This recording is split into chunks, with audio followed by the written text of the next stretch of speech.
Assalamualaikum warahmatullahi wabarakatuh. Selamat pagi. Kami dari kelompok 4 akan mempresentasikan tentang laporan konsolidasi sesudah akuisisi. Berikut adalah nama-nama pemateri kelompok kami. Yang pertama ada Fatima, Maya, Erna, Dervin, Intan, Ayuni, Yulia, Edward, Devi, dan Rudi. Kepada pemateri dipersilahkan. Laporan keuangan adalah penyajian terstruktur dari posisi keuangan dan kinerja keuangan suatu entitas PSAK nomor 1 2015. Laporan keuangan IAI 2009 bahwa laporan keuangan terdiri dari proses laporan keuangan pada umumnya terdiri dari neraca, laporan laba rugi, laporan perubahan ekuitas, laporan posisi keuangan, catatan dan laporan lain serta materi akan penjelasan yang merupakan bagian integral laporan keuangan. Konsolidasi adalah dua buah perusahaan yang bergabung bubar demi hukum dan sebagai gantinya didirikan suatu perusahaan dengan nama yang baru meskipun secara finansial perusahaan baru tersebut mengambil alih aset, hak, dan kewajiban dari dua perusahaan yang bubar tersebut. Laporan yang menyajikan posisi keuangan dan hasil operasi untuk induk perusahaan dan satu atau lebih anak perusahaan seakan-akan entitas-entitas individual tersebut merupakan satu entitas atau perusahaan atau satu perusahaan.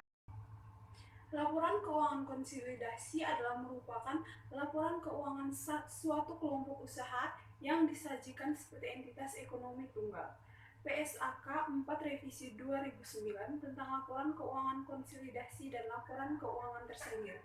Laporan keuangan terbagi menjadi 3. Yang pertama yaitu laporan keuangan induk, laporan keuangan entitas anak, dan laporan keuangan konsolidasi.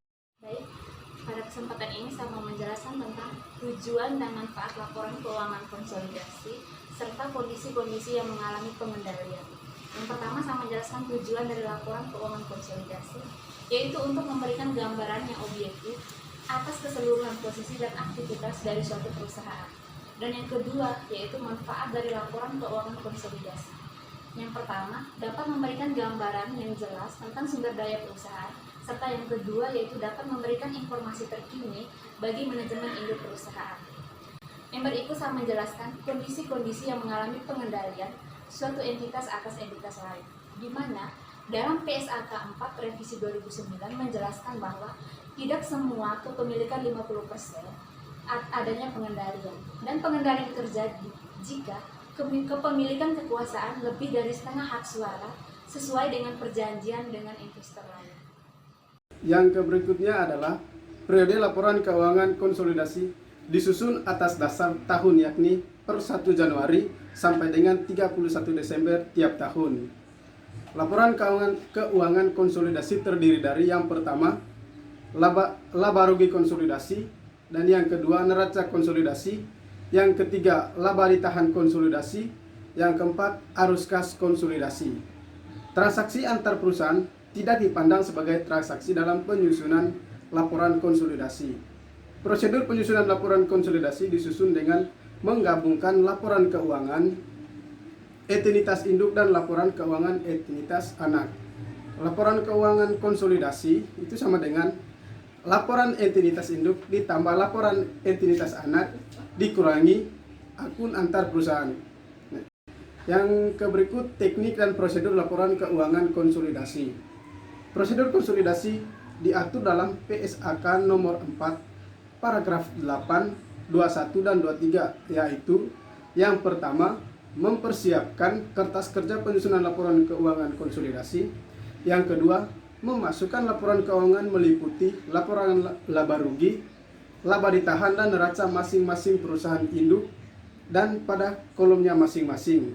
Yang ketiga, jika ada kesalahan-kesalahan pada laporan keuangan induk dan anak, seperti koreksi terhadap pencatatan investasi dengan metode biaya dikonversi ke metode ekuitas, perlu dibuatkan jurnal penyesuaian atau diposting ke buku besar perusahaan induk atau perusahaan anak. Memasukkan jurnal eliminasi dalam kertas kerja seperti yang pertama itu mengeliminasi laba atau rugi antar perusahaan laba atau rugi perusahaan anak yang telah diakui dalam laporan laba rugi perusahaan induk. Yang kedua, mengeliminasi dividen anak perusahaan yang telah dicatat pada saat perusahaan induk menerima dividen dari anak. Dan yang ketiga, mengeliminasi akun resiprokal, yaitu akun investasi pada perusahaan anak di neraca perusahaan induk dan ekuitas di perusahaan anak dikali dengan presentasi kepemilikan perusahaan induk. Yang berikutnya adalah menjumlah akun-akun pada kedua laporan keuangan untuk akun-akun yang tidak resiprokal pada. Berikut adalah contoh kasus pada tanggal 1 Januari 2018. Alim Corp membeli seluruh saham Denny Company yang disajikan dalam bentuk neraca secara terpisah dengan aktiva sebesar 2.200.000 untuk Alim Corp dan 1 juta untuk Denny Company. Untuk kepemilikan penuh dibeli pada nilai buku, Alim Corp membeli saham Denny Company 100%, saham biasa sebesar 600.000 dengan jurnal sebagai berikut, yaitu investasi saham Denny pada kas sebesar 600.000. Berikut adalah neraca kedua entitas sesaat setelah akuisisi. Pada kolom Alim Corp, yang semula pada baris kas senilai 700.000 menjadi 100.000 dan bertambah pada baris investasi saham Denny senilai 600.000 yang pada mulanya tidak ada, sehingga didapati total aktiva senilai 2.200.000. Untuk total ekuitas dan kewajibannya sendiri senilai 2.200.000. Pada kolom Denny Company, total aktiva senilai 1 juta dan total ekuitas dan kewajiban senilai 1 juta. Kerja konsolidasinya dapat dibuat sebagai berikut. Pada kertas kerja ini kita menggunakan data neraca setelah akuisisi. Untuk ayat jurnal eliminasinya sendiri kita menggunakan transaksi investasi saham Denny oleh Alim Corp. Untuk ayat jurnal eliminasinya sendiri dapat ditulis sebagai berikut.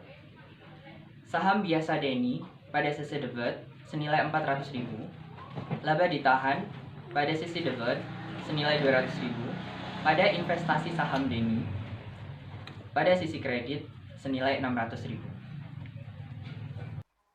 Setelah dieliminasi, neraca konsolidasi dapat disajikan sebagai berikut. Dalam neraca konsolidasi ada aktiva, kewajiban, ekuitas pemegang saham. Dalam aktiva ada kas, piutang usaha, sediaan, tanah, bangunan, dan peralatan.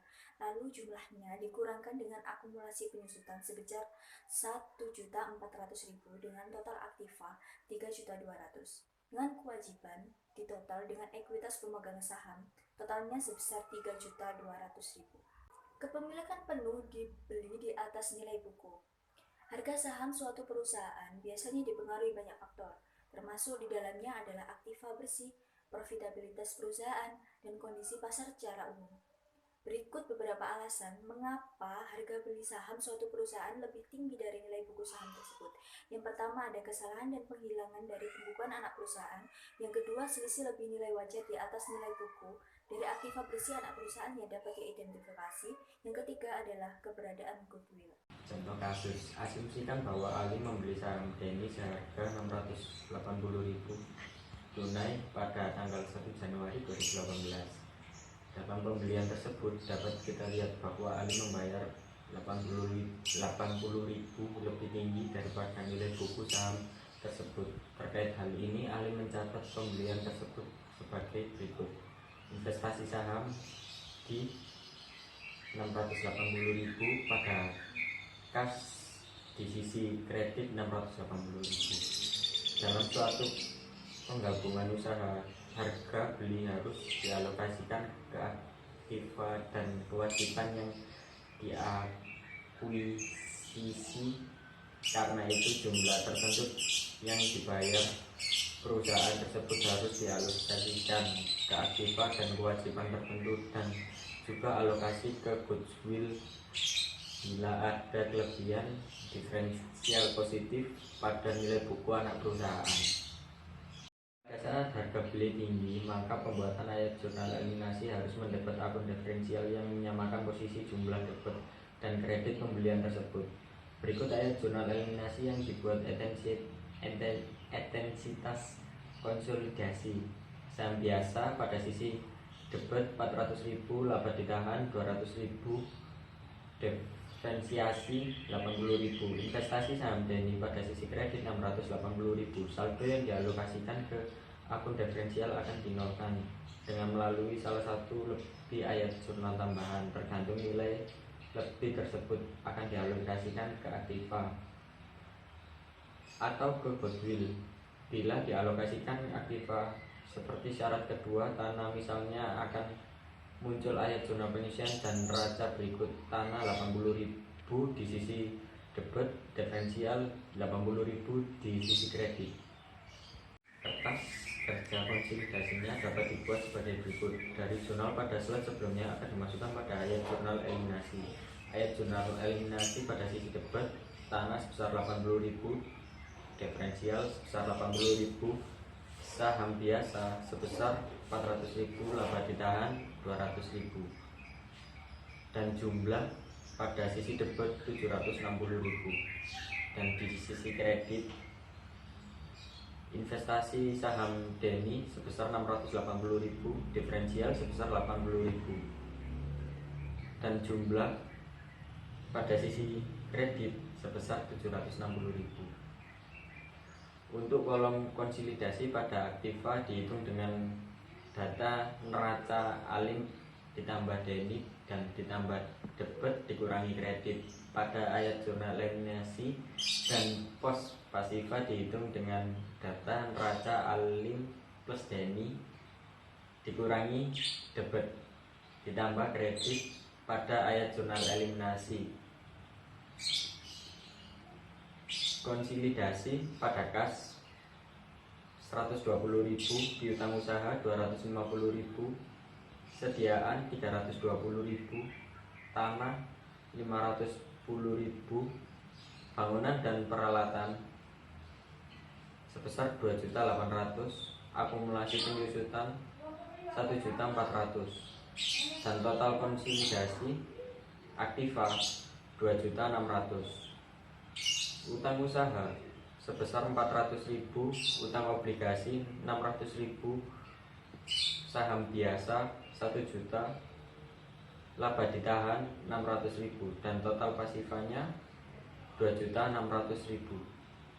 Setelah dieliminasi, neraca konsolidasi dapat disajikan sebagai berikut. Alim Corporation and Subsidiaries, neraca konsolidasi 1 Januari 2018. Di kolom aktiva terdapat kas 120.000, piutang usaha 250.000, sediaan 320.000, tanah 510.000, bangunan dan peralatan 2.800.000, akumulasi penyusutan 1.400.000, dengan total aktiva senilai 2.600.000. Kemudian di kolom kewajiban terdapat utang usaha senilai 400.000, utang obligasi 600.000, dan di kolom ekuitas pemegang saham terdapat saham biasa senilai 1 juta, laba ditahan 600.000, dengan total pasifa atau total kewajiban dan ekuitas senilai 2.600.000. Ilustrasi perlakuan diferensial debit. Diferensial biasanya berkaitan dengan aset dan kewajiban. Terdapat perbedaan antara nilai buku dan nilai wajar. Ilustrasi perlakuan diferensial debit. Asumsikan bahwa Ali membeli saham DENI seharga 800.000 pada tanggal 1 Januari 2018 dengan menerbitkan obligasi tingkat bunga 9% dan nilai nominal 200.000 serta membayar tunai senilai 600.000.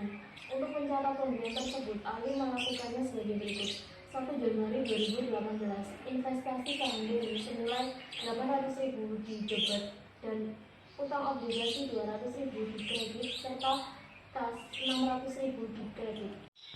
Berikut neraca DENI pada tanggal 1 Januari 2018. Terdapat akun sediaan dengan nilai buku 120.000 dan nilai wajarnya 150.000. Di sini bisa dilihat bahwa nilai wajarnya lebih tinggi dari nilai buku senilai 30.000. Kemudian akun tanah, nilai buku 80.000 dan nilai wajarnya 200.000, di mana nilai wajarnya lebih tinggi 120.000 dari nilai buku. Kemudian ada akun bangunan dan peralatan dengan nilai buku 1.200.000 dan nilai wajarnya 580.000. Di sini bisa dilihat bahwa nilai wajarnya lebih rendah senilai 20.000 dari nilai bukunya. Kemudian ada utang obligasi dengan nilai buku 200.000 dan nilai wajar 270.000 dengan perbedaan nilai wajarnya lebih tinggi dari nilai buku senilai 70.000. Kertas kerja konsolidasinya dapat dibuat sebagai berikut. Ayat jurnal eliminasi dibuat dari perbedaan antara nilai wajar dan nilai buku pada neraca deni sebelumnya, dan untuk jurnal pembeliannya tanpa perlu dimasukkan di ayat jurnal eliminasinya. Bisa dilihat ayat jurnal eliminasi di kolom debit ada sediaan senilai 30.000, tanah 120.000, invest goodwill 140.000, diferensial 200.000, saham biasa 400.000 dan laba ditahan senilai 200.000 dengan total debit 1.090.000. Kemudian di kolom kredit terdapat bangunan dan peralatan 20.000, investasi saham deni senilai 800.000, diferensial 200.000, premi utang obligasi senilai 70.000 dengan total kolom kredit adalah 1.090.000. Kemudian untuk kolom konsolidasi dihitung untuk pos aktiva dihitung dari data neraca alim ditambah data neraca deni, kemudian ditambah ayat jurnal eliminasi di sisi debit dan dikurangi kredit. Dan di pos pasiva perhitungannya adalah dengan data neraca alim ditambah data neraca deni dikurangi debit dan kemudian dikurangi kredit dari ayat jurnal eliminasi. Pada kolom konsolidasi, kas senilai 200.000, hutang usaha 250.000, sediaan 350.000, tanah 550.000, bangunan dan peralatan 2.780.000, goodwill 140.000, dan akumulasi minus utang 1.400.000 dengan total 2.870.000. Kemudian di kolom pasiva konsolidasi untuk utang usaha 400.000, utang obligasi 800.000, premi utang obligasi 70.000, saham biasa 1 juta dan laba ditahan senilai 800.000 dengan total 2.870.000. Setelah dieliminasi, neraca konsolidasi dapat disajikan sebagai berikut. Alim Corporation and Subsidiaries, neraca konsolidasi 1 Januari 2018 di kolom aktiva, kas senilai 200.000, utang 250.000, sediaan 350.000, tanah 550.000, bangunan dan peralatan 2.780.000, akumulasi penyusutan 1.400.000, goodwill 140.000 dengan total aktiva 2.870.000. Kemudian di kolom kewajiban utang usaha 400.000, utang obligasi 800.000, premi utang obligasi 70.000. Kemudian di kolom ekuitas pemegang saham terdapat saham biasa senilai 1 juta, laba ditahan 600.000 dengan total pasiva atau total kewajiban dan ekuitas senilai 2.870.000. Kepemilikan penuh dibeli di bawah nilai buku. Ada beberapa faktor yang bisa menyebabkan saham dibeli di bawah nilai buku, antara lain yang pertama, kesalahan pembukuan dari anak perusahaan yang untuk perlakuan akuntansinya sama dengan pembelian di atas nilai buku, yaitu dibuatkan koreksi. Yang kedua, selisih lebih nilai buku dengan nilai wajar aktiva yang dapat diidentifikasi. Jika terjadi seperti ini, standar akuntansi mewajibkan adanya pengakuan penurunan nilai. Yang ketiga, berkurangnya nilai goodwill. Jika ini terjadi, maka goodwill harus dihapus bukuan. Dan yang terakhir, pembelian murah karena goodwill negatif. Jika terjadi goodwill negatif, maka goodwill negatif tersebut harus dialokasikan ke semua aktiva yang diakuisisi kecuali kas dan setara kas. Pada contoh kasus disamping, di mana Ali membeli saham biasa deni sebesar Rp520.000 secara tunai pada tanggal 1 Januari 2018. Akan tetapi, Ali membeli saham tersebut dengan harga Rp80.000 di bawah lebih rendah dari nilai buku tersebut, dan Ali mencatatnya pada jurnal pada investasi saham sebesar Rp520.000 dan kas sebesar Rp520.000. Dalam suatu penggabungan usaha, harga beli harus dialokasikan ke aktiva dan kewajiban yang diakuisisi. Dalam jumlah tertentu yang harus dibayar perusahaan harus dialokasikan ke aktiva dan ke kewajiban, dan juga harus dialokasikan ke goodwill apabila ada nilai lebih pada anak perusahaan.